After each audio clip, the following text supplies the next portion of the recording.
Welcome to Bible study with Wale Akinyemi. Today we are going to discuss a very important topic: foundation of purpose. Foundation of purpose, and we are going to look at it from two perspectives.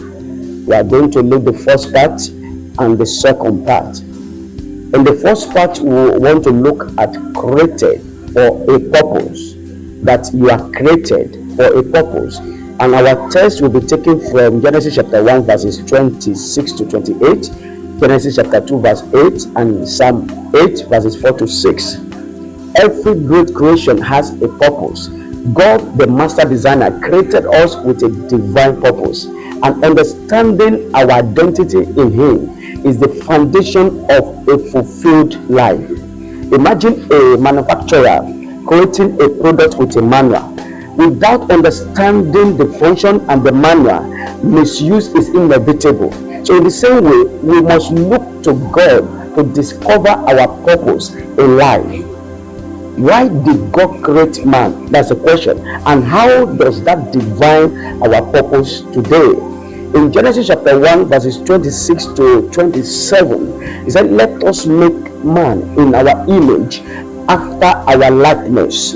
Now, the word image means that we are reflection or representation of God's attribute. You are not an accident. God created you with intent and design. You are specially created. Your identity is divine. You see, being in God's image means you have authority, you have creativity, and you have purpose. Authority, creativity, and purpose. You are created to reign. See, dominion was part of your original mandate with God. So I want you to declare to yourself, I am created in the image of God, full of purpose and dominion. Genesis chapter 2 verse 7. Then the Lord God formed man from the dust and breathed into his nostril the breath of life. The word breath there means nechama, meaning divine inspiration or purpose. Divine inspiration and purpose. You see, God's breath gave you life and purpose. God's breath gave me life and purpose. You are more than physical. You are not just an ordinary body. You carry divine essence with you. You have the Spirit of God to fulfill your destiny. You see, your success is not by human effort, but divine enablement. I want you to pray this prayer along with me. Say, Lord, breathe upon me afresh and awaken my purpose. I want you to pray that prayer. In the description, you will see the full prayer there. Please pray it very well. In Genesis chapter 1 verse 28, it said, "Be fruitful and multiply, and fill the earth and subdue it." The word "be fruitful" means that your purpose is to produce result, not just to exist. Your purpose is to produce result, and then multiply means that your purpose grows when you nurture it, when you invest in yourself, when you invest in your personal and spiritual growth, then you will multiply. Like that person said, we are to dominate, to subdue. See, God designed you to lead and to influence. That is, to influence positively. So, how are you exercising dominion in your life today? In Romans chapter 8 verse 29, "For those God foreknew, He also predestined to be conformed to the image of His Son." Now, Jesus came to restore our divine image and purpose. True purpose is found in surrendering to Christ. You are created in God's image with a purpose. I want you to note that. You have divine breath, divine essence. Your life is significant. You are called to be fruitful, to multiply, and to have dominion. So what are the steps you will take this week to align you with your God-given purpose? I want to make this call to you. Are you walking in your divine identity? I want you to come and surrender to Jesus Christ so that you can rediscover your purpose in life. Can you pray this prayer to end the first part, and then quickly we'll move to the second part? Say, Father, Thank you for creating me in your image. I receive grace to walk in my divine purpose and fulfill my destiny in the mighty name of Jesus. Amen. Now we'll be moving into the second part of this teaching this time, and is we want to look at how to restoring your lost purpose. Restoring your lost purpose. And we'll be considering some passages, Genesis chapter 3, verses 1 to 19. I want you to write it down so that you can read it. Romans chapter 5, verses 12 to 19. Every struggle we face today, confusion, fear, pain, can be traced back to the fall at the Garden of Eden. When Adam and Eve disobeyed, mankind lost divine alignment. But through Jesus Christ, our purpose can be restored. A person who loses their passport in a foreign country may feel stranded, but once they retrieve their identity document, they regain their assets. Likewise, the fall caused a loss of spiritual identity, but redemption through Christ restored it. How does sin affect our purpose, and how can we reclaim it?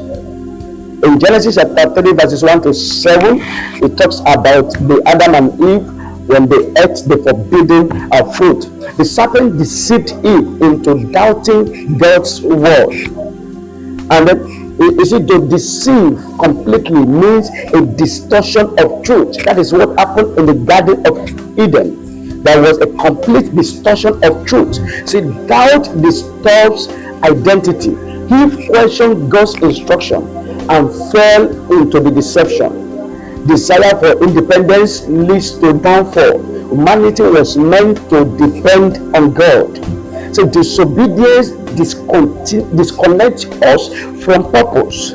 Adam and Eve, they lost the dominion due to sin. I want you to reflect on this.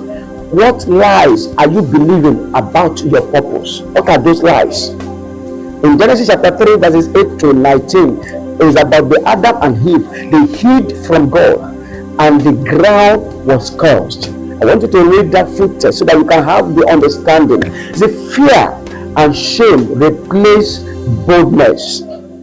Fear and shame replace boldness. Struggle becomes part of life. Work, relationship, and purpose become difficult.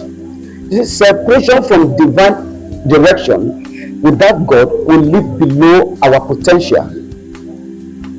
Sin disrupts purpose, but grace restored it. In Romans chapter 5, verse 17, for if by the trespass of one man death reigned through that one man, how much more will those who receive God's abundant provision of grace and of the gift of righteousness reign in life through the one man, Jesus Christ. Jesus is the second Adam. He came to reverse the curse of sin. Through Christ, we regain our authority. We no longer live under the bondage of sin. See, grace restores our identity. Grace comes through our Lord Jesus Christ, and it restores our identity. We are called back into dominion. I want you to declare this to yourself. In Christ, my purpose is restored. Say, in Christ, my purpose is restored. I'm no more lost. In 2 Corinthians chapter 5, verse 17, it said, if anyone is in Christ, he is a new creation. It means that we are new, we are renewed in our entirety. Steps to restoration. Number one, repentance. Acknowledge where you have missed it. Number two, renewal of mind. Replace lies with God's truth. Study the word of God. Relationship with Christ. Stay connected to the source of purpose. So what are the steps you will take this week to walk in restored identity? I want to summarize this part. The fall led to a struggle for identity and purpose. Sin disconnects us from God's plan, but Jesus restores it. You are called to reign and not to struggle. And I want to challenge you today. Are you still living in shame and confusion? Step into your restored purpose today by receiving Jesus Christ into your life. I want to pray with you on a final note. Say, Father, I receive the grace to walk in restored purpose. No more shame, no more struggle, in the mighty name of Jesus. Amen and amen. I want to congratulate you. We have come to the end of our topic today.